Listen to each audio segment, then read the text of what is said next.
In our previous lesson, we took a step back and looked at the big picture of the global financial market. We saw that almost everything we interact with in life falls into these four major asset classes. Forex, which represents money, commodities, which are raw materials and the global building block, cryptocurrencies, which are digital currencies, and stocks, which represent ownership in companies. Now in this lesson, we shift from what these markets are to how we actually trade them. Because understanding the asset is one thing, but knowing how to interact with it like a professional is what separates beginners from professional traders. There are two main models used to trade these assets. 1. Investing trading, and 2. CFD trading. Let's start with investing. Investing is all about long-term wealth building. It means putting your money into an asset today with the expectation that it will grow over time. But here's the key difference. When you invest, you don't just place money, you actually own something digitally. For example, in crypto, when you buy Bitcoin, Ethereum, or even USDT, you own those digital assets and can store them in your crypto wallet. In Forex, you can buy strong and stable currencies and hold them over time, either in accounts or even physically in some cases. In commodities, you can invest in assets like gold or oil, either physically or through financial instruments like futures contracts or ETFs that track their price.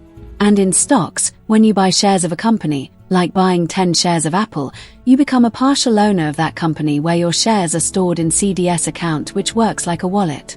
So in this model, you are directly interacting with the asset. You are holding it, owning it, and building value over time. Now let's move to the second model, CFD trading. CFD stands for Contract for Difference. This is a completely different approach. Here, you don't own the asset at all.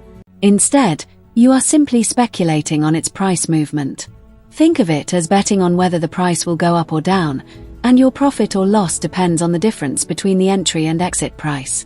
The formula is profit or loss, closing price opening price times number of contracts. If the price moves in your favor, you make money. If it moves against you, you lose money. The entire concept is based on the difference between your entry price and your exit price. That's where your profit or loss comes from. So while investing is about ownership and long-term growth, CFD trading is about short-term opportunities and price movement. Now you can clearly see the difference. Same assets, but two completely different ways of interacting with them. At this point, everything starts to come together. You now have the power to decide. Do you want to be an investor, building long-term wealth, or a CFD trader, taking advantage of market movements? And this is where things get even more interesting. In the next lesson, we're going to break down exactly how you can access these markets digitally, and the tools that will allow you to start your journey. So stay with me, and don't forget to like and subscribe.